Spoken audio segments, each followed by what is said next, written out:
¿Qué pedo mis catrachos que ya están hartos de la covinga? Es después de unas vacaciones que vuelvo con este vídeo para entretenerlos y es definitiva la parte extra del iceberg de Honduras. Habrán cosas como los medias de otro iceberg, una historia corta que está en un comentario y anécdotas mías que yo viví XD. El chico sin cabeza de la escuela.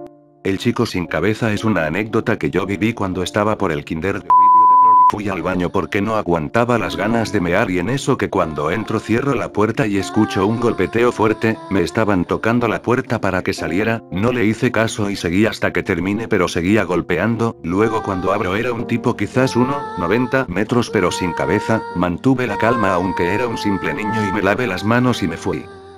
Cuando llego al salón le cuento a mis compañeros lo que vi pero no parecían creerme aunque yo no sé si fue mi perspectiva que me hizo verlo sin cabeza, si fue mi imaginación o si de verdad pasó eso en esa escuela. Esta historia la cuento como lo recuerdo pero ya han pasado más o menos 17 años. En el año 2001, se crea la segunda compañía de telefonía celular Megatel operando la banda de 1800 MHz, después cambió su nombre a Alo y posteriormente pasa a ser Claro.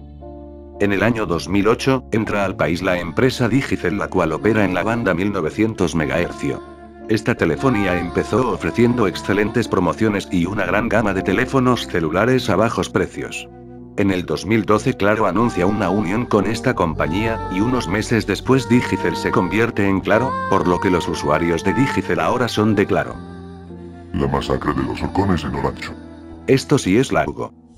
El movimiento campesino conmemoró el 25 de junio 38 años de la masacre de los Orcones, una de las matanzas más crueles que registra la historia del agro hondureño ocurrida un 25 de junio de 1975. Eran las grandes luchas por la reivindicación social, por conseguir tierras para suplir una de las necesidades básicas del campesinado hondureño, la subsistencia. En plena época de siembra, los terratenientes trataban de impedir la invasión de sus tierras, mientras los campesinos se movilizaban colectivamente para recuperarla, para lo cual contaban con líderes que luchaban estoicamente y con algunos sacerdotes identificados con estas luchas. La matanza tuvo como principales protagonistas a las Fuerzas Armadas, al mismo gobierno de Juan Alberto Melgar Castro y terratenientes de la zona, entre ellos Manuel Zelaya Ordóñez, en cuya hacienda, Los Orcones, aparecieron enterrados los 14 cadáveres.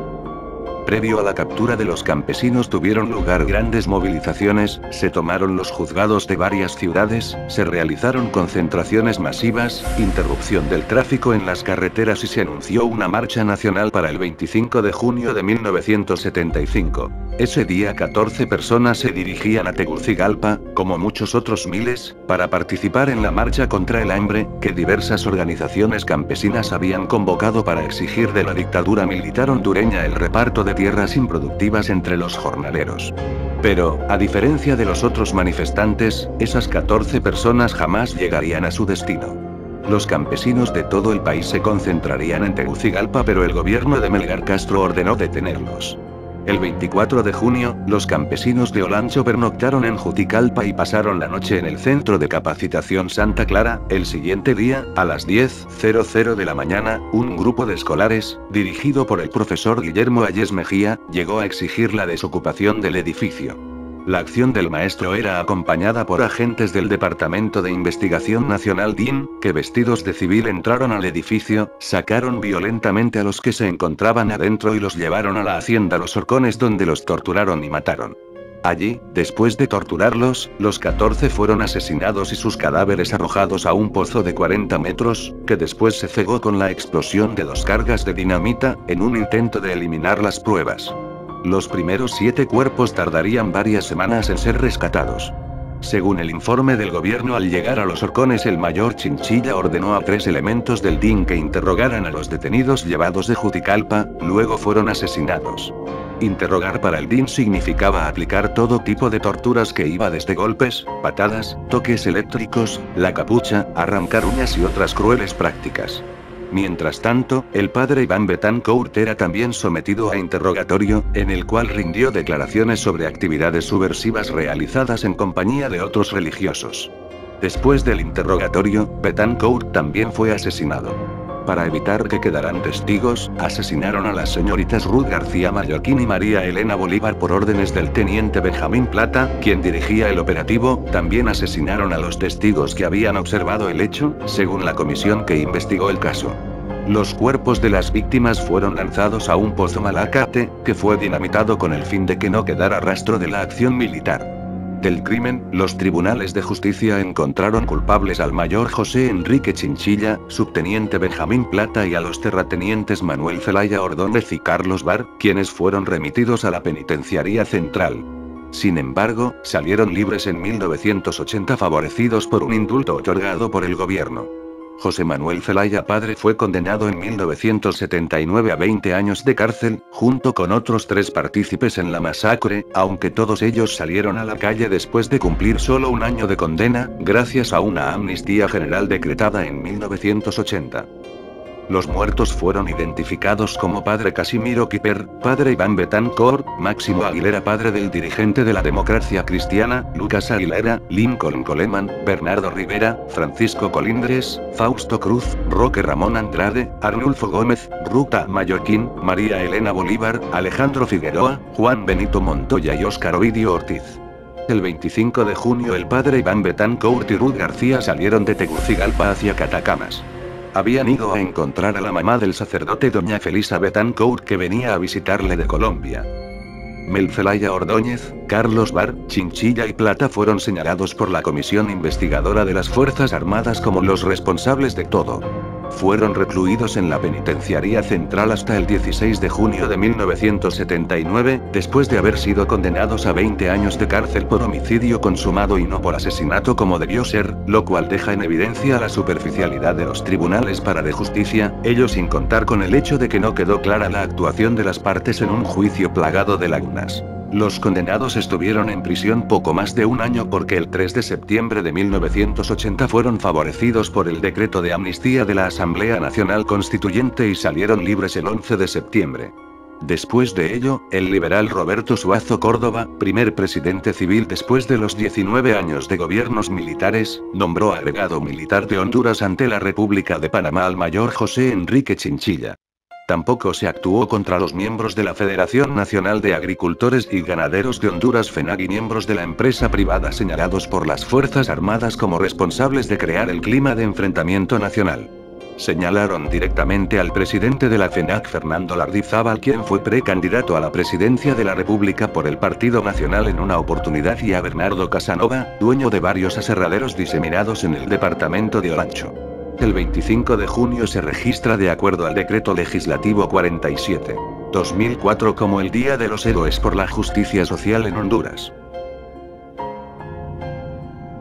Evidencia de la muerte del Empirá. En la historia tradicional habla que el Empirá fue asesinado a traición, pero hay evidencia que fue tomada como material perdido y es el siguiente. Historia en el Archivo General de Indias. Existe otra versión sobre la muerte del Empirá, encontrada en la Probanza de Méritos, un documento redactado en México en 1558 por Rodrigo Ruiz, y descubierto por Mario Felipe Martínez Castillo en el Archivo General de Indias de Sevilla. Este documento trata del servicio de Rodrigo Ruiz en la conquista de Honduras con Francisco de Montejo, y afirma que el capitán Lempirá murió en combate con Ruiz en medio de un guazábara algazara o batalla inesperada, y después, Ruiz le cortó la cabeza como prueba fehaciente de la muerte de Lempirá. El texto incluye como testigos a Alonso de Maldonado y Catalina de Montejo. Archivos de la CIA relacionados a Honduras. Hablado en la segunda parte del iceberg sobre los 184 desaparecidos en la década que apareció el Escuadrón 316, estos archivos contienen gran información vital para saber el cómo y por qué de las personas que fueron secuestradas y asesinadas, en todo caso sin dejar rastro alguno, documentos que está perdido o guardado sin acceso para nadie más que la CIA, pero hay noticias que hablan del tema y mencionan información verídica del tema. Asaltos. Este tema es muy común en este país aparte de los asesinatos y otros crímenes, pero tal como muchos o todos han vivido eso, les vengo con dos anécdotas, una mía y la otra de mi amada Elo. Anécdota 1. Josh-chan 7. Cuando era muy niño estaba con mi madre y un empleado en una tienda de ropa que teníamos y estaba todo normal hasta que entraron 3 personas y una entra a la oficina y mi madre estaba hablando con mi papá que él estaba trabajando aparte. El tipo entró con arma en mano y le apuntó a mi madre y al empleado y amigo de la familia. Yo estaba justo al lado derecho del asaltante y nos pide que nos quedemos quietos y que nos sentáramos y me siento lentamente aunque el tipo no creo que me haya visto, no hice ningún ruido ni lloré aunque estaba paniqueado por ver una pistola siendo apuntada a mi madre, la guarda y mi madre le da todo el efectivo que teníamos por las ventas de ese momento, luego el tipo se va y los otros 2 que estaban vigilando también se fueron riendo y gozando por haber robado unos lempiras. Anécdota 2. Mi amada estaba regresando de la U mientras que yo seguía esperando para mi siguiente clase y esperaba que fueran tipo 6 o 7 pm para que me escribiera que si ya había llegado. Ella cargaba 2 celulares en ese momento y vivía en zona muy caliente, y ella me contó que estaba caminando para la entrada de la colonia donde vivía y en eso aparece un sujeto raro que fingía que tenía un arma y le pidió que le diera el celular. Ella vio y analizó toda la situación, ve que había un carro cerca del tipo y la amenazaba con que si no le daba nada los del carro la iban a disparar y por no arriesgarse entregó el teléfono viejito que apenas servía y cuando llega a su casa me dice que la asaltaron y me cuenta todo.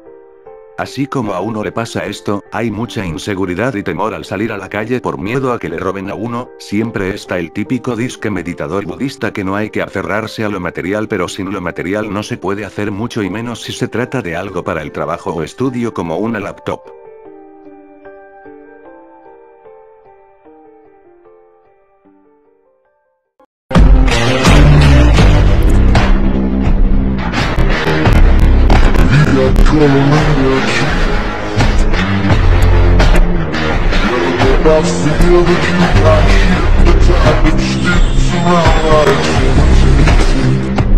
Y bueno, hasta aquí dejo el vídeo. Esta ya es la última parte de esta saga de vídeos. Tras ver que habían buenos temas para una parte extra decidí hacer esta parte por gusto y para probar un nuevo editor que conseguí tras problemas con el Vegas Pro. Y futuros contenidos serán más diferentes si llego a darle relevancia a este canal y si llego a crecer habrán más tipos de contenido y fuera del ámbito básico de todo youtuber con jotadas y contenido hecho con el ano XD. Hasta quizás haga vídeos con mi voz normal pero dependerá del apoyo. Hasta un próximo vídeo.